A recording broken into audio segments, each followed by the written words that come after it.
It was a solid week for the Flyers, and it started at Beaujean on Thursday night when the women's soccer team scored 9 goals against Mercyhurst. Noelle Blaine picked up her first career hat trick, and 7 different Flyers scored goals, including Diana Bonino, who also recorded 3 assists. It was the second shutout of the year for Dayton. The women were on the other end of the scoreline Sunday, falling at Purdue. The men scored 2 wins in Columbus last week at the Holstein Classic, hosted by Ohio State. Thursday, UD beat UNLV 3-1, with Miles Bonham picking up the game winner in the 80th minute. Dennis Courier's crew grabbed another win on Sunday thanks to 2 goals by Yulti Sigurdsson, and Dayton shut out SIUE 4-0 to improve to 3-1 on the year. It was the opening weekend for college volleyball. UD, ranked 22nd to start the season, hosted the Dayton Flyer Invitational and scored a 5-set winner against Northern Iowa on Friday.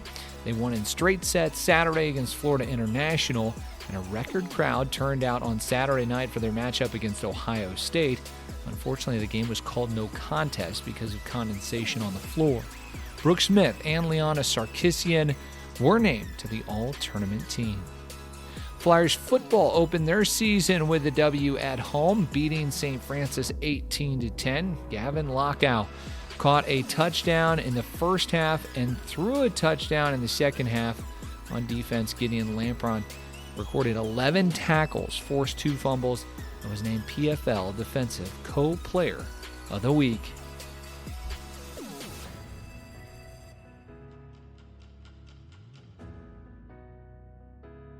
This week, we go one-on-one with the new head coach of UD Baseball, Scott Loiseau, who comes to Dayton after 1 year as an associate head coach at Penn State, where the Nittany Lions reached the Big Ten championship game for just the second time in program history.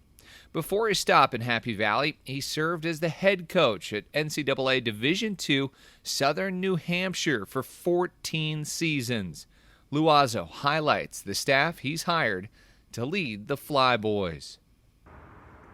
A big part of, I think, of having a winning culture and having a great program is certainly the people around you being really good. And I know that the staff here, like I said, one of the reasons I took it was because of the people here, and I was able to, I think, get some really good people to help me out, in the program with the players. Tom Rispoli, associate head coach at New Haven. I've known him a long time. He was an outstanding player, mentor. He'll be amazing for our guys. And then we kept Coach Sass, Pete Sass, we kept him on staff. Coach King had nothing but great things to say, and every interaction I've had with Pete has been incredible. He's really good at recruiting, and he's been instrumental in putting this program together with Coach and getting the right players here. Obviously, they had an incredible team.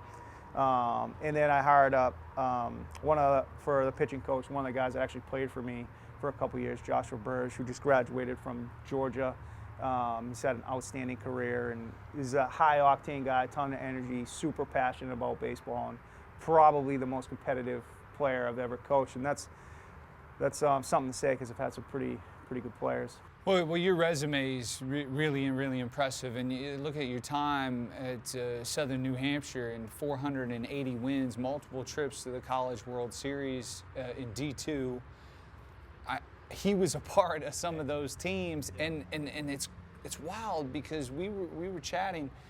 He was just a game away from going to the College World Series at every level, Division III, Division II, and Division I. Yeah, Josh has had a crazy run. So he started at Wheaton College, incredible D3 program, super well coached at Wheaton, and they had a College World Series run. He was a huge part of it there.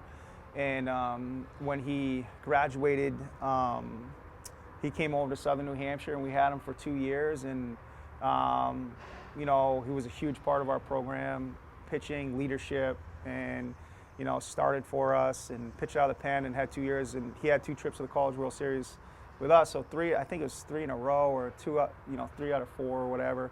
And then because of COVID and all that stuff, he actually had 1 more year, and he transferred to Georgia last year and was part of that run, and they lost in Game 3 of the Super. So he was one win away from playing in all 3 College World Series. And I would like to think that he might have been the first ever to I don't know, but I would think like so. I mean, it took him 7 years, so I would think that probably, yeah. Well, and I think like the experience that he's been able to gain of just like talking to kids and what that move is of playing college baseball. Let's discuss recruiting, because I know when you come in, you're trying to just figure out the lay of the land. Yep. How has it been out there? It's been great. I think, obviously having Pete has been a huge asset for me in terms of the current roster, right? Like understanding like who the current guys are. Obviously didn't have a ton of opportunity to see these guys or the incoming guys, and you can do your homework and all that, but it's not the same as like, having been involved in a recruiting process or coaching process. So having a guy like that who's been on the inside that, has built relationships with these players and these families and has had success doing it here, I think has been instrumental in the transition for sure. It's made my life way easier. And so we've been able to communicate a bunch this summer. Obviously, between being on the road with different players and finishing up this class here and getting excited about the 2025 class and having some offers out there and organizing our 26s here that we need to make some phone calls here shortly in a couple weeks. So we've been able to hit the ground running a little bit, I think, honestly, because of Pete.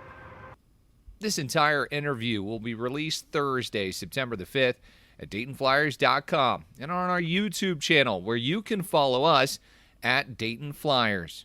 Fans can also download and listen to this one-on-one through Apple Podcasts, Spotify, and YouTube Music. This week, just one home event, and it comes on Thursday night when the women's soccer team takes on Western Kentucky at Beaujean Field at 7 o'clock.